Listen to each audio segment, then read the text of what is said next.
Samsung 250 ఇది 256 litres. ఇది చెప్పు. మన ప్రైస్ వచ్చేసి దీని ఉంటుందంటే 25,861. ఇది తక్కువ ప్రైస్లో వచ్చేస్తుంది మనకి ఇండియన్స్లో. అంటే ఇది చాలా బెనిఫిట్గా ఉంటుంది. చాలా ప్రోడక్ట్ అనేది గట్టిది. ఇది సామ్సంగ్ అనేది బ్రాండ్. తప్పు మన రిలయన్స్లో దొరుకుతుంది నల్గొండలో. ఇది వచ్చేసి మంట పెడితే చాలు అన్నము ఉడికేస్తుంది ఆటోమేటిక్గా. ఇది చాలా తక్కువ ప్రైస్లో వచ్చేస్తుంది మనకి. కస్టమర్లు చాలా ఆనందంగా ఇట్లా తీసుకోవస్తుంది. ఇది కుక్టాప్.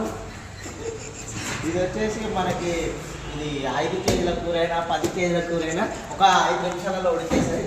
బాగా మెత్తగా ఉడికేసేది ముక్క అనేది. మన చికెన్ ముక్క అనేది ఎంత మెత్తగా ఉడుకుతుందో కుక్టాప్లో అన్నం కూడా అంత మెత్తగా ఉడుకుతుంది. బొమ్మలు అనేవి చిన్న చిన్న మార్పులు ఉన్న పుట్టుమచ్చలు ఉన్న ఎక్కడున్నా కానీ ఇక్కడ స్క్రోల్ చేసుకొని చూడొచ్చు ఈ టీవీలో. అంత